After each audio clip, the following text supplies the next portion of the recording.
ప్రస్తుతం మనతో పాటు ఎమ్మెల్సీ పంచమర్తి అనురాధ్ ఉన్నారు. మాట్లాడదాం. మేడం, నిన్న ఏదైతే అదానీ స్కామ్ కోసం పెద్ద ఎత్తున చర్చ జరుగుతుందో, జగన్మోహన్ రెడ్డికి ముడుపులందాయని చెప్పి దానికి సంబంధించి జగన్మోహన్ రెడ్డి ప్రెస్ మీట్ పెట్టి ఇందులో ఎటువంటి అవకతవకలు జరగలేదు, కావాలనే నా మీద ఫేక్ న్యూస్ స్ప్రెడ్ చేస్తున్నారని చెప్పి ఆయన మాట్లాడుతున్నారు. ఇది ఏదైతే ఒప్పందం జరిగిందో ఈ ఒప్పందం జరగడం వల్ల రాష్ట్రానికి చాలా డబ్బులు ఆదా అయిందైతే చెప్తున్నారు.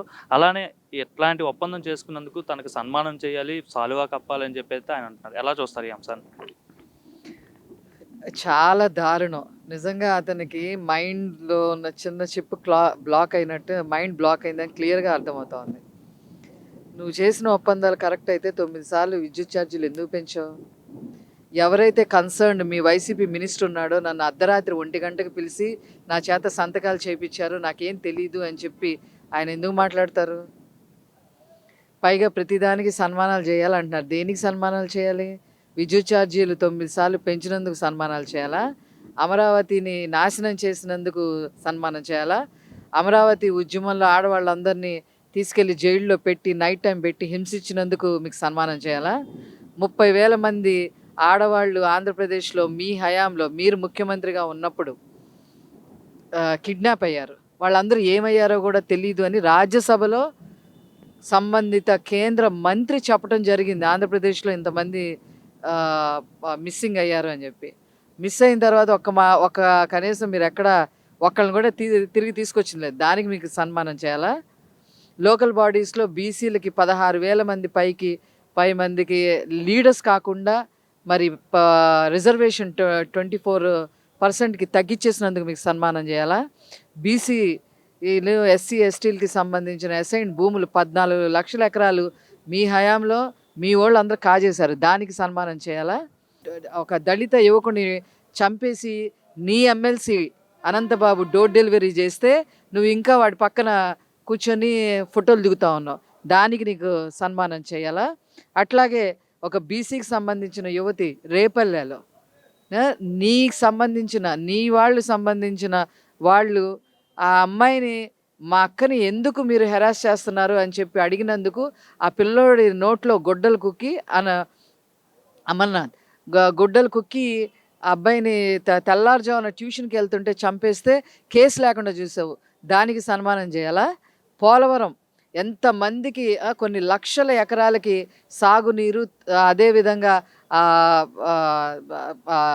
వందల గ్రామాలకి తాగునీరు, అదేవిధంగా ఉత్తరాంధ్ర లాంటి ఏరియాస్కి ఇండస్ట్రియల్ డెవలప్మెంట్కి 20% ఆఫ్ ది వాటర్ అందించే పోలవరాన్ని చంద్రబాబు గారు 72% పూర్తి చేస్తే దాన్ని మళ్ళీ మొదటికి తీసుకొచ్చినందుకు నీకు సన్మానం చేయాలా? దేనికి సన్మానం చేయాలి? దేనికి సన్మానం? నీకు ఆల్రెడీ ప్రజలు ప్రతిపక్ష హోదా కూడా ఇవ్వకుండా నీకు ఆల్రెడీ సన్మానం చేశారు. ఆ సన్మానంతో సరిపెట్టుకోవాలి జగన్మోహన్ రెడ్డి గారు. సరే, చంద్రబాబు నాయుడు గారు ముఖ్యమంత్రి అయ్యి 6 నెలలు కంప్లీట్ అవుతుంది సార్. ఎలా ఉంది 6 నెలల పరిపాలన? ఏమనిపిస్తుంది చూస్తుంటే? గత పరిపాలనతో కంపేర్ చేసుకుంటే మీకు ఏమనిపిస్తుంది? చంద్రబాబు నాయుడు గారి పరిపాలన ఆంధ్ర రాష్ట్ర ప్రజలకు కానీ తెలుగు ప్రజలకు కానీ కొత్తమీ కాదు, అందరికీ తెలిసిందే. ఎందుకంటే ఆయన అభివృద్ధిని సంక్షేమాన్ని రెండు కళ్ళుగా భావిస్తూ రెండింటినీ కూడా ఏకకాలంలో సమన్వయం చేసి నడపగలిగినటువంటి సమర్థుడు ఆయన. అలాగే ఒక విజనరీ లీడరు. ప్రపంచం అంతా ఏంటంటే ఇప్పుడు ఇది మనం 2024 సంవత్సరంలో ఉన్నాం, అందరూ 2024 చూస్తే ఆయన 2044 చూస్తారు. ఆ విధమైనటువంటి విజనరీ లీడరు. రాబోయే కాలంలో నేటి యువతకి ఎంత అడ్వాన్స్గా ముందుకు తీసుకెళ్ళాలి, సమాజాన్ని ఎంత ముందుకు తీసుకెళ్ళాలి, ప్రపంచంలోనే ఆంధ్రప్రదేశ్ రాష్ట్రం నెంబర్ 1గా ఉండాలనేది ఆయన కళ. ఆ కళ నిజం కోసం ఈ 6 నెలల్లో కూడా ప్రస్ఫుటంగా 2019కి 24కి మధ్య జగన్మోహన్ రెడ్డి గారి దుర్మార్గ పరిపాలనకి తేడాగా ఈ 6 నెలల్లో అద్భుతంగా చూపిస్తున్నారు. ఉదాహరణకి చూడాలంటే సామాన్య ప్రజలకు కూడా అర్థం కావాలంటే రాష్ట్ర వ్యాప్తంగా అన్ని గ్రామ రహదారులు అయితే, జిల్లా రహదారులు అయితే, జాతీయ రహదారులు అయితే ఎన్నైతే ధ్వంసం అయిపోయి నానా ఇబ్బందులు పడి వాహనాలు చెడిపోయి ఆటో డ్రైవర్లు చాలా ఇబ్బంది పడినటువంటి రోడ్లన్నీ కూడా ఇవాళ ఆగమేఘాల మీద యుద్ధ ప్రాతిపదిక మీద మరమ్మతులు జరుగుతున్నాయి. సంక్రాంతి పండుగ నాటికి ఆ రోడ్లను అద్దాల్లాగా తీర్చిదిద్దడానికి ఆయన ఆల్రెడీ బడ్జెట్ శాంక్షన్ చేయడం, వర్క్స్ కూడా జరుగుతున్నాయి చాలా చోట్ల. మీలాంటి ఛానల్స్ కూడా ప్రతి చోట డెవలప్ అయిన రోడ్డు అప్పుడు ఇప్పుడు అని చెప్పి పెడుతున్నారు. ఆ విధంగా రోడ్లు జరుగుతుంది. ఇంకా ఏ అభివృద్ధి తీసుకున్నా మెగా డిఎస్సి గత ప్రభుత్వం 5 ఏళ్లలో ప్రతి సంవత్సరం జనవరి 1 తారీఖు నాడు జాబ్ క్యాలెండర్ అన్నాడు జగన్మోహన్ రెడ్డి గారు. 5 ఏళ్లలో ఒక క్యాలెండర్ కూడా ఇలా రావడమే మెగా డిఎస్సీ మీద సంతకం పెట్టినటువంటి చంద్రబాబు గారు అతి త్వరలో ఒక వారం రోజుల్లో జీవో రిలీజ్ చేయబోతున్నారు. మెగా డిఎస్సీకి సన్నద్ధం చేయబోతున్నారు. రేపు ఏదైతే అకాడమిక్ ఇయర్ వస్తుందో మళ్ళీ జూన్ నాటి స్కూల్ తెరిచే నాటికి 17,000 కొత్త పోస్టులతో విద్యా వ్యవస్థని ఒక స్ట్రీమ్ లైన్ చేయబోతున్నారు. ఆ విధంగా ఇవాళ వెళ్ళిపోయినటువంటి విద్యార్థులు జగన్మోహన్ రెడ్డి గారి హయాంలో సుమారుగా 8 లక్షల మంది పైన విద్యార్థులు ప్రభుత్వ పాఠశాలలు వదిలి బయటకు వెళ్ళిపోతే రేపు వాళ్ళందరూ కూడా మళ్ళీ ప్రభుత్వ పాఠశాలకు వచ్చే అవకాశం ఉంది. ఆ విధంగా యువనేత విద్యాశాఖ మంత్రిగా చాలా అద్భుతంగా విద్యాశాఖను ప్రక్షాళన చేసుకొస్తున్నారు.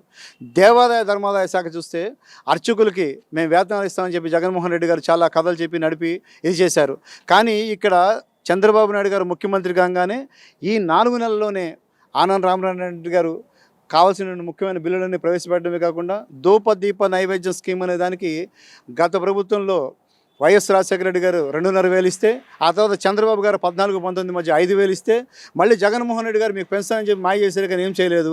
ఇప్పుడు మళ్ళీ చంద్రబాబు గారు వచ్చిన ఈ 4 నెలల్లో ఈ 6 నెలల్లోనే ధూపదీప నైవేద్యం స్కీమ్ది 5,000 నుంచి 10,000 చేసి జీవో ఇవ్వడమే కాకుండా మొన్న 1 తారీఖు రాష్ట్ర వ్యాప్తంగా 5,400 టెంపుల్స్లో అర్చకులకి 10,000 రూపాయలు వేతనం పడింది. ఇంకా అది కాకుండా నేను దేవాదాయ మంత్రి ఆనం రామనారాయణ రెడ్డి గారు చెప్పారు, ఇంకా కొత్త దేవాలయాలకు కూడా ధూపదీప నైవేద్యం స్కీమ్ కింద మేము ఇస్తామని చెప్పారు.